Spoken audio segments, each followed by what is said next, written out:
Praise the lord.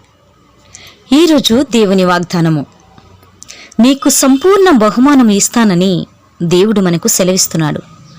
ఎందుకు బహుమానము అంటే, మీ ప్రార్థనలకు, మీ భక్తికి, మీ కన్నీటికి, శ్రమలలో మీరు చూపిస్తున్న ఓర్పుకు, సహనానికి, ఆయన యందు మీరు చూపిస్తున్న విశ్వాసానికి, ఆయన సహాయం కొరకు కనిపెడుతూ ఆయన సమయం కొరకు వేచి ఉంటున్నందుకు, క్రీస్తులో మీ ప్రతి ప్రయాసకు మీ కొరకు దేవుని దగ్గర అతి శ్రేష్టమైన విలువైన బహుమానముంది. ప్రస్తుతము మీ జీవితము చేదుగా ఉన్నప్పటికీ దేవుడు తన సమయంలో చేదును మధురముగా మార్చి మీకై దాచి ఉంచిన బహుమానము ఇవ్వటానికి సిద్ధంగా ఉన్నారు. మన ముందు ఉంచబడిన బహుమానము కొరకు విశ్వాసముతో ముందుకు సాగుదాం. Amen. God bless you all.